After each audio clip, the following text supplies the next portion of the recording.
আমার প্রিয় ছাত্রছাত্রীরা, আজকের এই ভিডিওতে আমি পরমাণুর গঠন নিয়ে আলোচনা করব।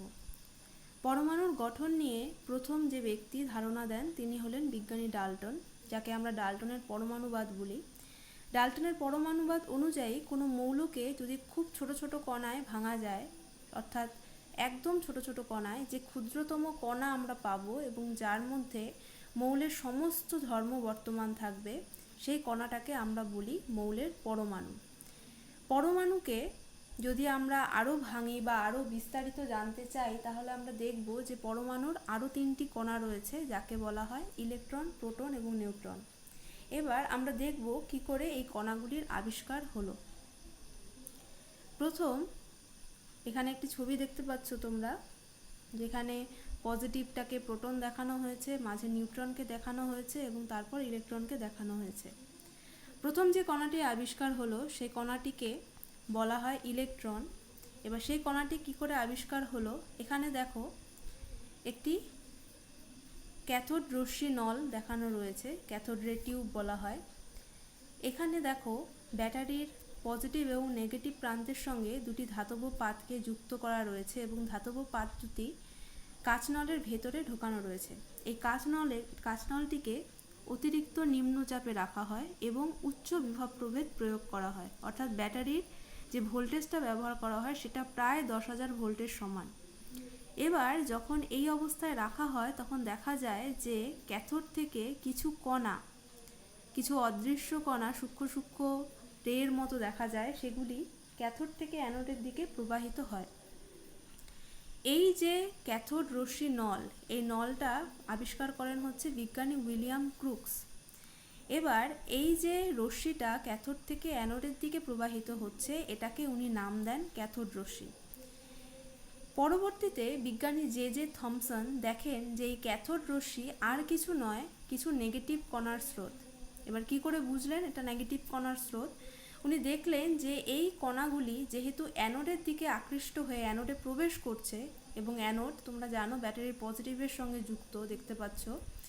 যেহেতু অ্যানোড পজিটিভ এবং এই কণাগুলো অ্যানোডের দিকে যাচ্ছে, তার মানে কণাগুলো অবশ্যই ঋণাত্মক তড়িৎধর্মী হবে। আবার যদি কোনো ধনাত্মক তড়িৎদ্বারের সামনে এটাকে রাখা যায়, তাহলেও দেখা যাবে যে এটা তার দিকে আকৃষ্ট হচ্ছে। আবার ঋণাত্মক তড়িৎদ্বারের সামনে দেখা যাবে যে এটা বিকর্ষিত হচ্ছে। এর থেকেও আমরা বুঝতে পারবো যে এই কণাগুলি হচ্ছে কিছু ঋণাত্মক কণার স্রোত। বিজ্ঞানী থমসন এই কণাগুলোকে নাম দেন নেগেট্রন। নেগেটিভ কণার থেকে এটাকে নাম দেন নেগেট্রন। পরবর্তীতে এর নামটা পরিবর্তিত হয়ে যায় ইলেকট্রনে। এবার যখন ইলেকট্রন কণা আবিষ্কৃত হলো, একটি ঋণাত্মক কণা, তাহলে কি দাঁড়াচ্ছে যে পরমাণুর একটা কণা আবিষ্কার হলো যেটা নেগেটিভ, ঋণাত্মক। অথচ পরমাণুর মধ্যে কিন্তু কোনো তড়িতাধান দেখা যায় না, না পজিটিভ না নেগেটিভ। তাহলে এবার যে একটা নেগেটিভ কণা এলো, হিসাব মতো পরমাণুকে সেরকম ঋণাত্মক ধর্মী আচরণ করা উচিত, যেটা পরমাণু করে না। এখান থেকে বিজ্ঞানী থমসন মনে করলেন যে পরমাণুর মডেল হবে এরকম দেখতে। কীরকম? যে একটা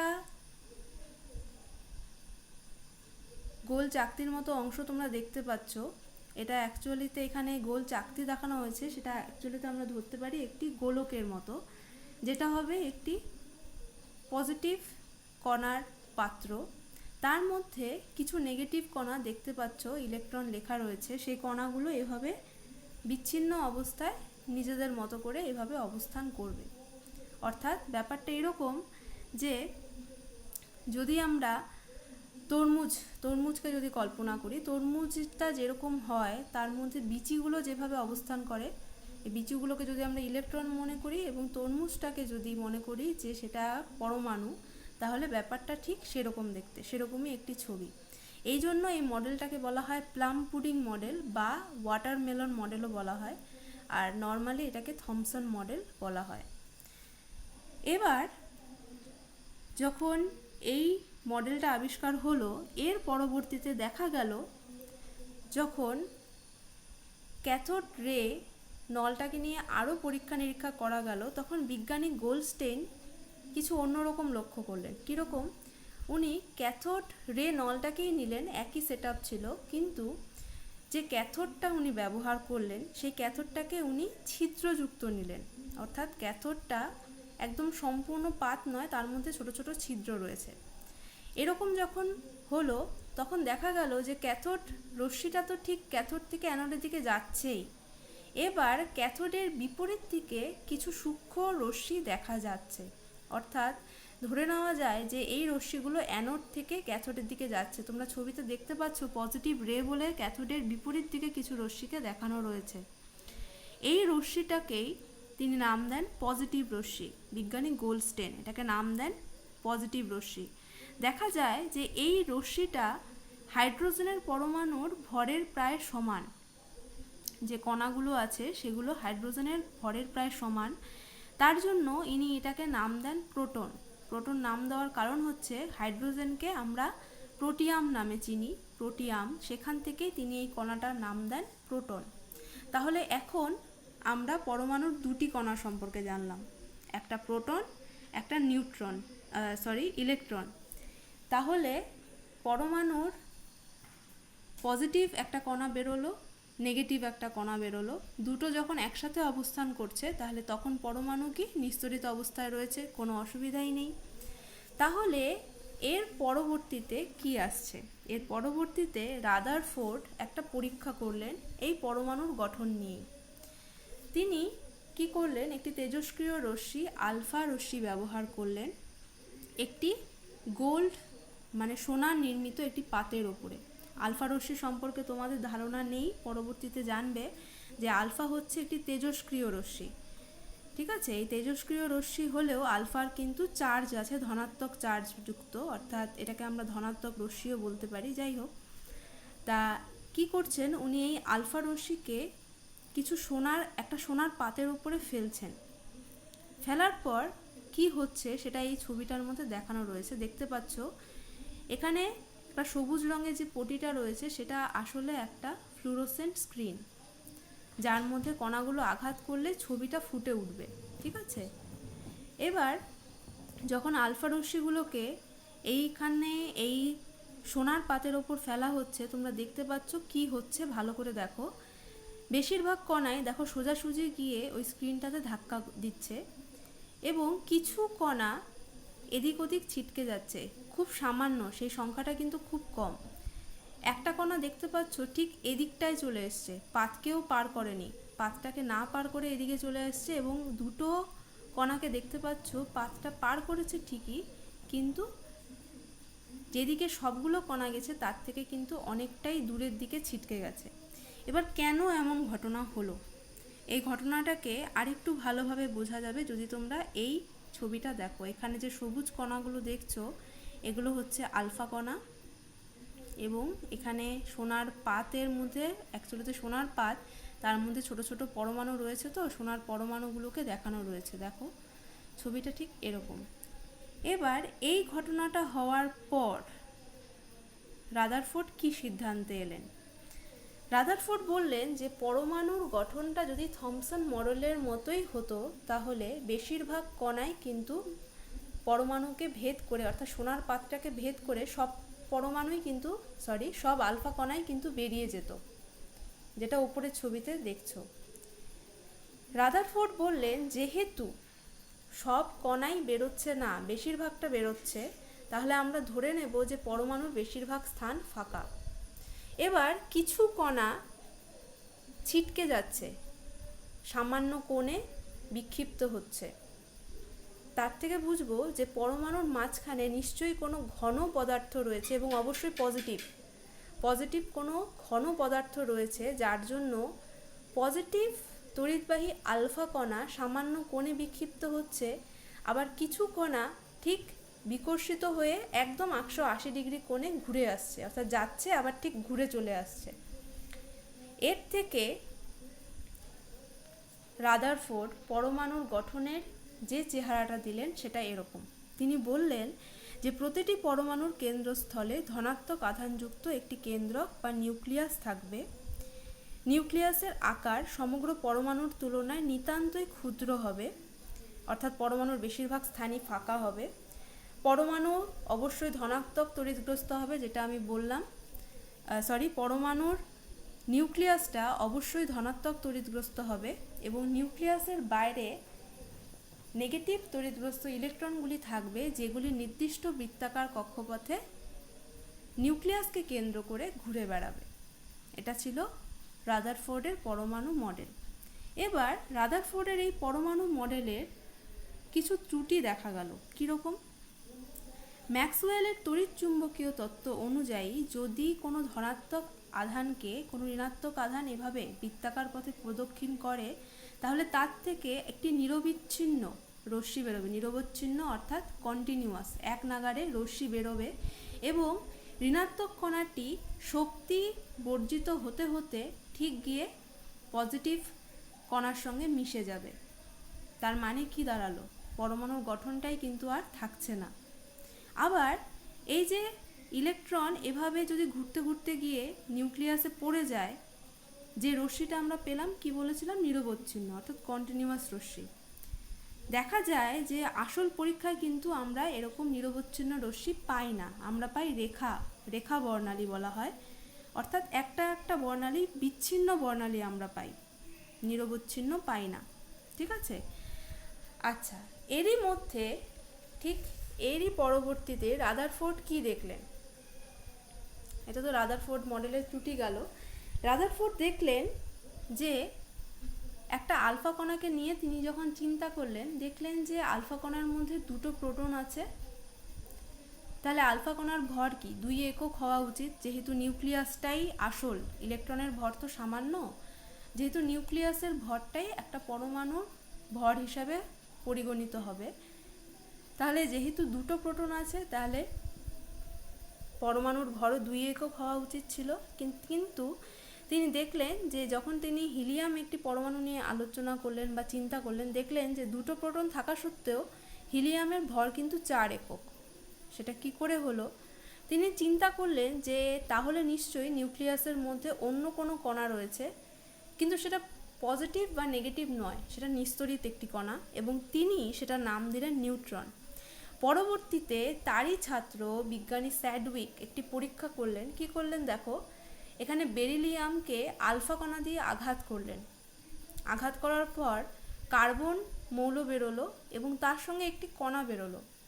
এখানে ইকুয়েশনটা লেখা রয়েছে এবং উপরে নিচে কিছু সংখ্যা আছে, তোমরা হয়তো এই সংখ্যাগুলো বুঝতে পারছো না। আমি এই ভিডিওতেই আমি বলে দিচ্ছি এইগুলোকে কি লেখা হয়েছে। শুধুমাত্র তোমরা মৌলগুলোকে চেনো। বেরিলিয়াম বিই দিয়ে বোঝানো হয়েছে, তাকে আলফা কণা দিয়ে আঘাত করা হচ্ছে এবং বেরোচ্ছে কার্বন আর তার সঙ্গে একটি কণা, যে কণাটার ভর আছে কিন্তু কোনো আধান নেই। এই কণাটাকেই তিনি নাম দেন নিউট্রন। ঠিক আছে? এবার নিউট্রন কিন্তু থাকবে নিউক্লিয়াসের মধ্যে। এই প্রোটন আর নিউট্রনকে একসাথে বলা হবে নিউক্লিয়ন। ঠিক আছে? তাহলে এরপর নিউট্রন আবিষ্কার হয়ে গেল। তাহলে আমাদের কি দাঁড়ালো? পরমাণুর 3টা কণা বেরিয়ে গেল। প্রথমেই বেরিয়েছে ইলেকট্রন, তারপরে বেরিয়েছে প্রোটন, তারপরে এখন বেরোলো নিউট্রন। এখানে তোমরা ছবিতে দেখতে পাচ্ছ নিউক্লিয়াস প্রোটন এবং নিউট্রনকে নিয়ে খুব খুশি রয়েছে। যাই হোক, এরপরে আছে বোর রাদারফোর্ড পরমাণু মডেল। যেহেতু রাদারফোর্ডের মডেলের ত্রুটি বেরিয়েছিল, তার জন্য বিজ্ঞানী নিলস বোর এটাকে একটু পুনর্গঠিত করলেন। তিনি কি বললেন যে ঠিক আছে, সব ঠিক আছে, পরমাণুর মাঝে নিউক্লিয়াসই থাকবে, কিন্তু পরমাণুর নিউক্লিয়াসকে কেন্দ্র করে যে ইলেকট্রনগুলি ঘুরে বেড়াবে, ইলেকট্রনগুলো নিজেদের ইচ্ছা মতো যে কোনো কক্ষপথে ঘুরতে পারবে না। ওদেরকে নির্দিষ্ট ব্যাসার্ধের বৃত্তাকার কক্ষপথেই আবর্তন করতে হবে এবং এই কক্ষপথগুলির শক্তি নির্দিষ্ট হবে, অর্থাৎ এই শক্তিগুলো বাড়বে বা কমবে এমন করা যাবে না।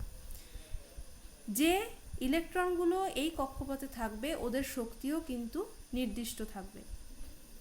এই কক্ষপথগুলিতে কটা করে ইলেকট্রন থাকবে তার হিসাবটাও আছে, এই বোর রাদারফোর্ড মডেলেই আছে, সেটা বলছি। এই কক্ষপথগুলিকে তিনি নাম দিলেন, প্রথম যে কক্ষপথ তাকে নাম দিলেন কে, তারপরটা এল, তারপরটা এম, এভাবে পরপর চলতে থাকবে এবং যত কক্ষপথ সংখ্যা বাড়তে থাকবে তত কিন্তু তাদের শক্তি বাড়তে থাকবে। অর্থাৎ একদম ভেতরে যে কক্ষপথ তার শক্তি কম এবং যত আমরা বাইরের দিকে যাব তার শক্তি কিন্তু বাড়তে থাকবে।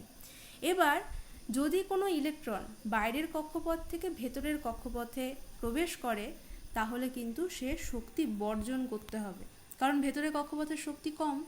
সে যদি বাইরের থেকে ভেতরে আসে তাহলে শক্তি বর্জন করে ঢুকতে হবে।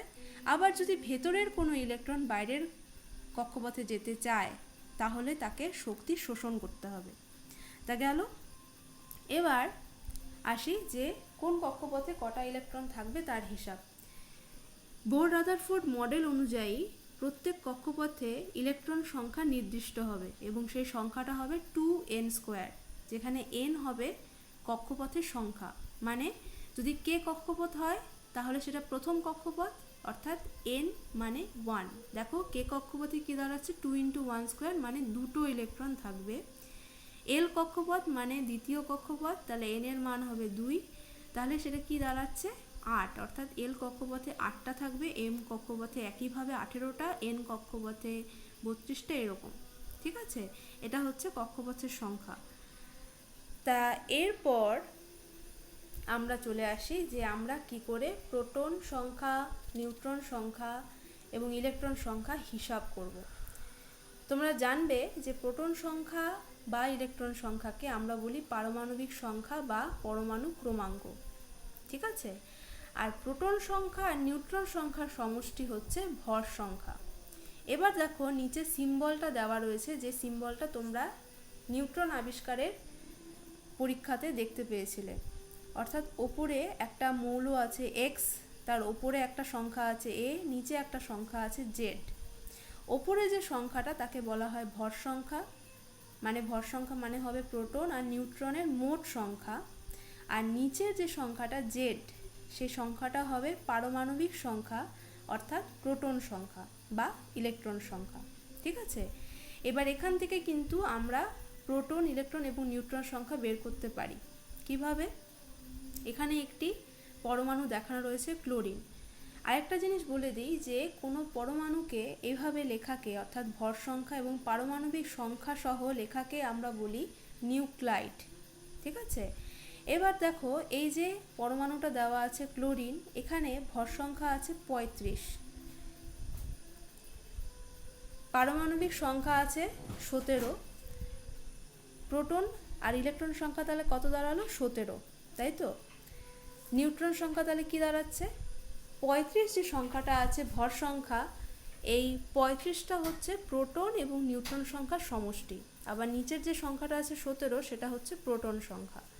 তাহলে নিউট্রন সংখ্যা কত দাঁড়ালো 35 বিয়োগ 17, অর্থাৎ 18। আর প্রোটন যে কটা থাকবে সেই কটাই ইলেকট্রন থাকবে, সেটা আমি একদম শুরুতে বলেছিলাম যে যেহেতু পরমাণু নিস্তড়িত তাহলে যে কটা ইলেকট্রন সে কটাই প্রোটন থাকবে। তাহলে 17টা প্রোটন, 17টাই ইলেকট্রন এবং নিউট্রন হয়ে গেল 35 বিয়োগ 17, অর্থাৎ 18টা। এবার যদি ইলেকট্রন বিন্যাস আমরা হিসাব করি, ইলেকট্রন বিন্যাস কি হবে, অর্থাৎ কোন কক্ষপথে কটা ইলেকট্রন থাকবে। আমরা হিসাবটা শুরু করব কে কক্ষপথ দিয়ে। কে কক্ষপথে সর্বাধিক কটা ইলেকট্রন থাকতে পারে 2টো, তাহলে 2টো ঢুকে গেল কে কক্ষপথে। হাতে রইল কয়টা 17টার থেকে 2টা গেল, থাকলো 15টা ইলেকট্রন। এবার কে এম যে কক্ষপথ, কে এর পরে এল কক্ষপথে, দ্বিতীয় কক্ষপথে ইলেকট্রন ঢুকতে পারে কটা সর্বাধিক 8টা। তাহলে দেখো দ্বিতীয়টাতে ঢুকে গেল 8টা, এবার হাতে রইল কটা, হাতে রইল 7টা ইলেকট্রন। এই যে বাকি 7টা ইলেকট্রন এটা ঢুকে যাবে 3 নম্বর কক্ষপথ, অর্থাৎ এম কক্ষপথে।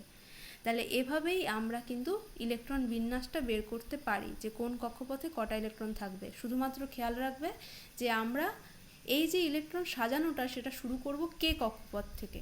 ঠিক আছে, তোমাদের জন্য একটি বাড়ির কাজ আমি দিচ্ছি। এখানে আরেকটি পরমাণু আমি দিলাম সোডিয়াম, যার ভর সংখ্যা আছে 23, পারমাণবিক সংখ্যা আছে 11। এই পরমাণুটির প্রোটন সংখ্যা, ইলেকট্রন সংখ্যা, নিউট্রন সংখ্যা এবং ইলেকট্রন বিন্যাস বার করে রাখবে, স্কুল খুললে আমি দেখব। এবার চলে আসি আইসোটোপ সম্পর্কে। আইসোটোপ কি? আইসোটোপ হচ্ছে এমন 2টি বা 3টি বিভিন্ন মৌলের পরমাণু হতে পারে যাদের পারমাণবিক সংখ্যা একই হবে কিন্তু ভর সংখ্যা আলাদা হবে, এদেরকে আমরা বলবো আইসোটোপ। পারমাণবিক সংখ্যা অর্থাৎ প্রোটন সংখ্যা একই হবে, কিন্তু ওর ভর সংখ্যা আলাদা হবে। এখানে তোমরা দুটি পরমাণু দেখতে পাচ্ছ, দুটি উদাহরণ দেওয়া রয়েছে। একটা আছে ক্লোরিনের, যার ভর সংখ্যা একটাতে আছে 35, একটাতে আছে 37, কিন্তু দুটিরই দেখো পারমাণবিক সংখ্যা 17। যেহেতু প্রোটন সংখ্যাটা একই আছে, মনে রাখবে যেহেতু প্রোটন সংখ্যাটা একই আছে, পরমাণুটা কিন্তু একই আছে, ক্লোরিন।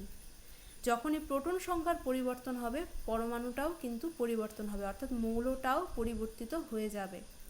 তাহলে ক্লোরিনের আইসোটোপ দেখতে পাচ্ছ পারমাণবিক সংখ্যা একই আছে। ডান দিকে আরেকটি উদাহরণ আছে, হাইড্রোজেনের আইসোটোপ দেখতে পাচ্ছ। হাইড্রোজেনের 3টে আইসোটোপ আছে। একটাকে বলা হয় প্রোটিয়াম, যেটাকে আমরা সাধারণ হাইড্রোজেন নামে চিনি, যার একটা প্রোটন একটাই ইলেকট্রন। দ্বিতীয়টা হচ্ছে ডয়টেরিয়াম, যার একটা প্রোটন একটা ইলেকট্রনই, কিন্তু ওর মধ্যে একটা নিউট্রনও আছে। আর তৃতীয়টা হচ্ছে ট্রিটিয়াম, তার মধ্যে 2টো নিউট্রন আছে। ঠিক আছে, 3টেরই কিন্তু পারমাণবিক সংখ্যা 1, কিন্তু ভর সংখ্যাটা আলাদা আলাদা। দেখো প্রথমটার ভর সংখ্যা কি 1 হচ্ছে, যেহেতু একটা প্রোটন আছে। ডয়টেরিয়ামের ভর সংখ্যা হচ্ছে 2, একটা প্রোটন প্লাস একটা নিউট্রন মানে 2। আর ট্রিটিয়ামের ভর সংখ্যা হচ্ছে 3, একটা প্রোটন প্লাস 2টা নিউট্রন মানে 3। 3টেরই কিন্তু প্রোটন সংখ্যা 1, তাই পারমাণবিক সংখ্যাও 1। আচ্ছা, সাধারণ হাইড্রোজেন এই মৌলটাকে একটু ভালোভাবে তোমরা মনে রাখবে, তার কারণ এই মৌলটার মধ্যে কিন্তু কোনো নিউট্রন নেই। পরীক্ষার সময় হয়তো কোশ্চেন আসবে যে নিউট্রন বিহীন একটি পরমাণুর নাম করো বা একটি মৌলের নাম করো, তখন কিন্তু তোমরা বলতে পারবে যে সেটি হচ্ছে সাধারণ হাইড্রোজেন। এবার আমরা চলে আসি আইসোবার। আইসোবার কি? ভিন্ন পারমাণবিক সংখ্যা কিন্তু একই ভর সংখ্যা বিশিষ্ট ভিন্ন ভিন্ন মৌলের পরমাণুকে আইসোবার বলে। অর্থাৎ দুটি ভিন্ন পরমাণু থাকবে, কিন্তু তাদের ভর সংখ্যা একই হবে, পারমাণবিক সংখ্যা আলাদা হবে। এখানে দেখো 2টো উদাহরণ দেওয়া রয়েছে। দ্বিতীয় উদাহরণটাতে, প্রথমের উদাহরণের তোমরা হয়তো চিনবে না, দ্বিতীয় উদাহরণেরগুলো চিনবে। আয়রন আছে আর নিকেল আছে, দুটিরই কিন্তু ভর সংখ্যা 58, কিন্তু দেখো পারমাণবিক সংখ্যা আয়রনের 26, নিকেলের 27, অর্থাৎ ভর সংখ্যা একই হয়ে গেল, তাই এদেরকে আমরা বলবো আইসোবার। আরেক ধরনের পরমাণু যুগল পাওয়া যায়, তাদেরকে আমরা বলি আইসোটোন। সেক্ষেত্রে নিউট্রন সংখ্যা সমান হয়, প্রোটন সংখ্যা বা ভর সংখ্যা কিন্তু পৃথক হয়, এদেরকে আমরা বলি আইসোটোন। দেখো এখানে একটি উদাহরণ দেওয়া আছে, অক্সিজেন, নাইট্রোজেন এবং কার্বন, প্রত্যেকটিরই কিন্তু ভর সংখ্যা আলাদা, দেখতে পাচ্ছ 16, 15, 14, এবং পারমাণবিক সংখ্যাও আলাদা 8, 7, 6, কিন্তু প্রত্যেকটারই নিউট্রন সংখ্যা আছে 8, তাই তো? তাহলে যেহেতু নিউট্রন সংখ্যা সমান, তাই এদেরকে আমরা বলবো আইসোটোন।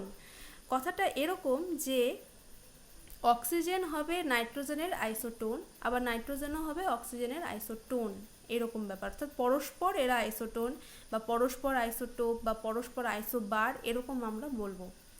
এবার তোমাদের জন্য একটি কাজ আছে, সেটি হচ্ছে এখানে 6টি পরমাণু তোমরা দেখতে পাচ্ছ নিচে ছবিতে। এখান থেকে কে কার আইসোটোপ, কে কার আইসোবার এবং কে কার আইসোটোন, সেগুলি খুঁজে খাতায় লিখবে। স্কুল খুললে আমি সেগুলি দেখব।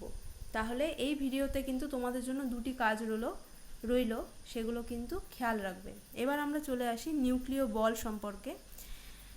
তোমাদের এই সম্পূর্ণ আলোচনার মধ্যে একটি বিষয় মাথায় এসেছে কি না, একটি প্রশ্ন, সেটি আমি বলছি। প্রশ্নটি এরকম যে তোমরা জানো, আমরা কি জানলাম যে পরমাণুর 2টি অংশ থাকবে, একটি নিউক্লিয়াস এবং বাইরের একটি ইলেকট্রন মহল। নিউক্লিয়াসের মধ্যে থাকবে প্রোটন আর নিউট্রন, এবং ইলেকট্রন মহলে থাকবে ইলেকট্রন, যেটি নিউক্লিয়াসকে কেন্দ্র করে নির্দিষ্ট কক্ষপথে ঘুরে বেড়াবে। এবার নিউক্লিয়াসটা খুব সামান্য জায়গা জুড়ে থাকবে, যেটা আগেই বললাম। নিউক্লিয়াসের ভরটা পরমাণুর ভরই হবে, কিন্তু নিউক্লিয়াসটার জায়গাটা কিন্তু খুব ছোট। এবার এত ছোট জায়গার মধ্যে এতগুলি প্রোটন একসাথে থাকবে। প্রোটনগুলি সবগুলোই প্রোটন পজিটিভ, ধনাত্মক তড়িৎগ্রস্ত, এবং তাদের মধ্যে বিকর্ষণ হওয়াটাই স্বাভাবিক, তাই কি না? এবার যদি বিকর্ষণ হয়, তাহলে এতগুলি প্রোটন নিউক্লিয়াসের মধ্যে থাকবে কি করে? এটার একটি সমাধান দিলেন বিজ্ঞানী হাইজেনবার্গ। তিনি বললেন যে এই প্রোটন আর নিউট্রনের মধ্যে কোনো একটি কণার আদান প্রদান হয়, যার ফলে প্রোটন ক্রমাগত নিউট্রনে এবং নিউট্রন ক্রমাগত প্রোটনে পরিণত হয়। এই আদান প্রদানের ফলে এদের যে পরিবর্তনটা হচ্ছে তার জন্য প্রোটন এবং নিউট্রনের মধ্যে তীব্র আকর্ষণ বল কাজ করে। এই আকর্ষণ বল প্রোটন প্রোটন বিকর্ষণ বলের চেয়ে অনেক বেশি, যার জন্য সমস্ত প্রোটন আর নিউট্রন ওই ছোট্ট নিউক্লিয়াসের মধ্যে কিন্তু একত্রিত অবস্থায় পাশাপাশি অবস্থান করতে পারে। এই যে বলটা, এই প্রোটন এবং নিউট্রন মধ্যে যে তীব্র আকর্ষণ বলটা, এই আকর্ষণ বলটাকে বলা হয় নিউক্লিয় বল। ঠিক আছে। আর পরবর্তীতে এই যে কণাটার আদান প্রদান হচ্ছে প্রোটন আর নিউট্রনের মধ্যে, এই কণাটাকে নাম দেওয়া হয় মেসন। তাহলে এই হয়ে গেল পরমাণুর গঠন আলোচনা। কারো যদি কোনো অসুবিধা থাকে, কোনো সমস্যা থাকে, আমাকে অবশ্যই জানাবে।